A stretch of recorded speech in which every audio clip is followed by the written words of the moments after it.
So today I'm working on the weekly challenge for the Bible Art Journaling Challenge Facebook group, which is Rebecca Jones's. And I'm working on week 50. So I have week 51, 52, and 49. I don't know what happened to 49. I somehow missed it. So I'm going to have to backtrack on that one. But this is week 50, and it is Matthew 2, verses 9 to 11. So what I was showing you right there was those few words, so glory, adore, peace, and Noel. See, there they are again. So there's the adore. That's a Tim Holtz little ticket. And then the other ones were just, they're Christmas things. These are all things that I had for my December daily. And as I was reading the scripture, I mean, it's talking about the wise men. So I'm like, well, let me see what I have in my stash. This paint right here is yellow ochre gouache. Gouache is an acrylic paint that is opaque, so you cannot see through it. So you'll see that I do not go over the text with this particular paint. So, I just wanted to keep it over to the margin. So that's what I was doing right there. And so with those words, I'm like, you know what? I don't want to put them in my Bible unless I'm really sure what they mean, right? Like, what does Noel mean? Well, I looked it up and I did some research.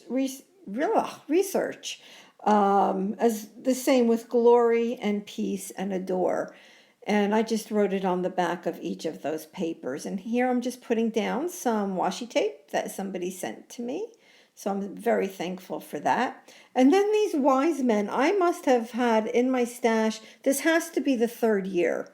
It just has to be. I'm like, you know what? They weren't very dimensional. They're very flat. I don't like having anything in my Bible that's very dimensional. So this is about as dimensional as I will get. So, which is a little bit more dimensional than I'm used to. So even the word joy, I wanted to make sure, I wanted a meaning to it. And what it means is glorious and triumphant. So what you'll see me writing here is I'm just going to refer to Hebrews 12:2. And then I write glorious and triumphant. So what I do is when I look up a word, I go online to the Webster's Dictionary, but I pull up the dictionary from the early 1800s. And it's so cool because when you look in that dictionary, references scripture all the time. It's meant, it's awesome.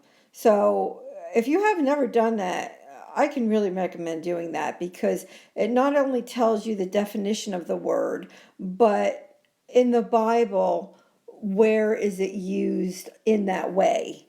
And then they also have another, it's part of that, but it's actually all the definitions to the words in the entire Bible. So I'm thinking it's got to be King James, right? So and then on the back of this little tag that says, do you hear what I hear? So again, it's in my stash for my December daily, and I didn't want to put it on there. I needed, without making sure that it has something to do with Jesus being born. And sure enough, I listened to the song and it does. And I just wrote on the back of it, a child shivers in the night.